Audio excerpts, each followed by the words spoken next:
Hey, what's up, gamers? James here, and welcome back to another one of my videos. I know it's been a while since I last made a video, but you know how things go. Um, Anyways, I just wanted to quickly talk about, it's the end of the year, December, and a lot of news outlets, video game news outlets, are pretty much wrapping up the year and talking about, all the great games that came out within the past year. And so I thought I'd go ahead and share my top games of the year. Um, I have six of them, and I know six is kind of a weird number or whatever, but there's been a lot of great games that have come out this past year, and it's just hard. It was hard even picking six. Like I want to pick all of them, but anyways, I'm gonna start. Yeah, my top six games of the year, 2011. I'm gonna start it off with Gears of War 3. Now, if you guys have watched my videos before, you guys have, already heard me gush about the game and how much it's an improvement over the past two games. And it's just definitely what a sequel needs to be in the video game industry. It's the definition of what a sequel needs to be. It needs to be bigger and better. And, just you need to see improvements, and that's what Gears of War 3 did. It, improved on the graphics quality. It, added tons of great modes for online play. And, it just had an amazing story that ended, the trilogy of Gears of War. And it was very satisfying for me. So that's definitely one of my picks for top games of the year. Um, the next game that I have in mind is Dead Space 2. Um, it's in a similar boat as Gears of War 3, where it's definitely a sequel that improves over its predecessor.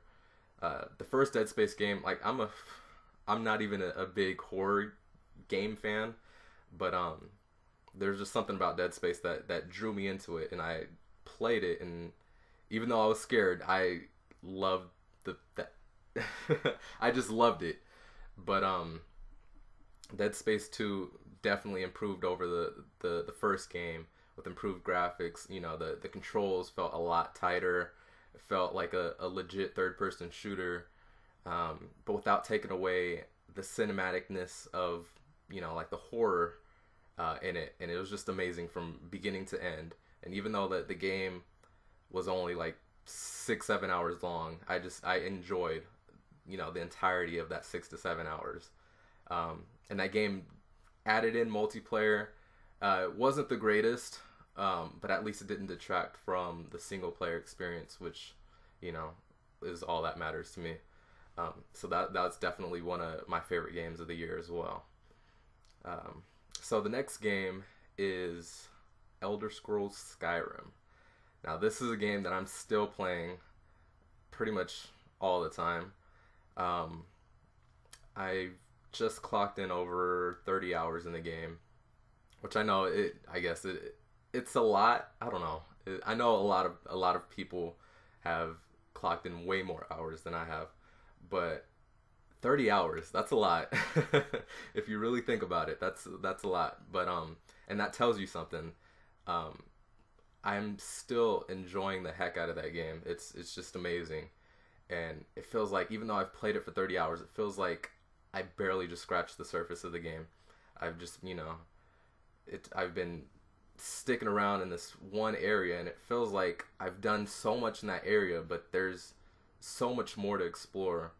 And that's what I love about this game. It's just that it's a big open world adventure, and you can pretty much do anything.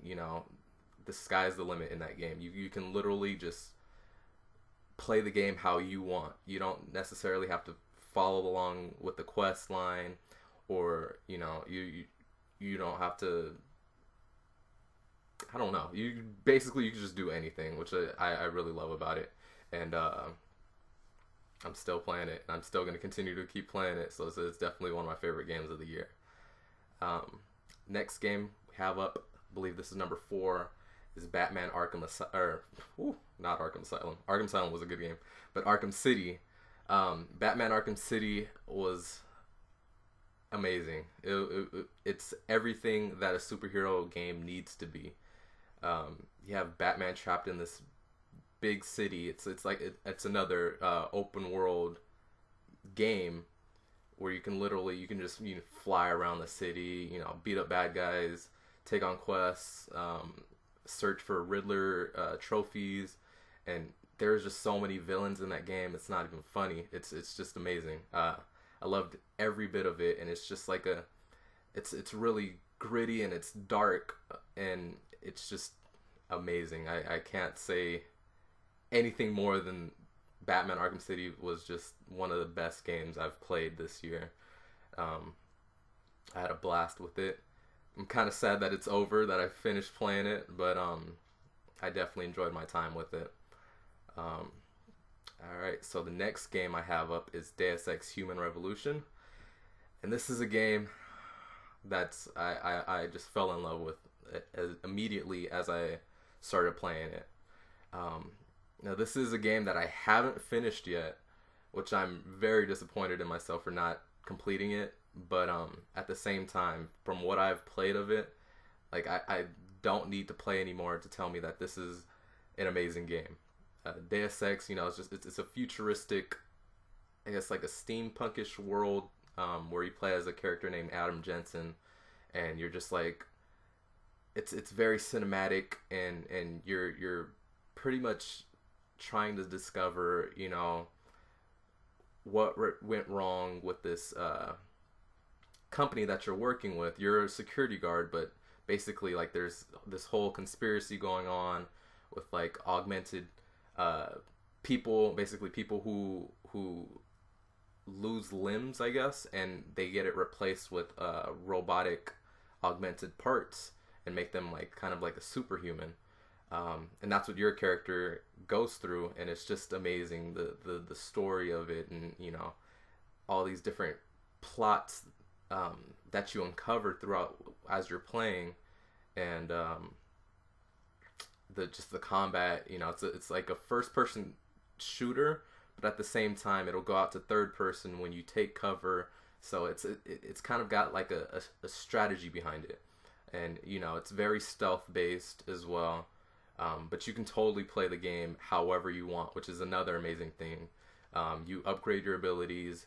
You can upgrade like your sneaking skills, so you can just bypass guards and enemies without ever having to attack them. Or you can, boost up your abilities in strength and things like that, and you can just, plow your way through the objective. So that's what I really loved about the game. You can literally play the game however you want, reach, the end goal however you want, and there's even multiple endings depending on how you do play the game. So that's what I really love about the game. So yeah, definitely one of my favorite games, and I'm definitely going to go back and I'm going to finish that game. I'm going to make a promise to myself to finish that game. Alright, so we're at the last game. My last favorite game of the year is Dark Souls. Now, this definitely came out of nowhere. I wasn't even planning on getting this game, to be honest. It was just on a whim. I decided to get it on a whim, and I'm very happy that I decided to get it. Dark Souls is probably the scariest game I've played this year, even though it doesn't consider itself a horror game. It's like an adventure role-playing game, I guess. It has nothing to do with horror, but at the same time it can be the scariest game you'll ever play, because you basically, it's like an RPG game. You create your own character, you pick a class, and you basically start off on this beginning world where you're basically a noob. you basically start off and you're weak, and you just go on tackling these different monsters, and these monsters can be scary, and it's just like, it's a high pressure game, and it's built on being super difficult.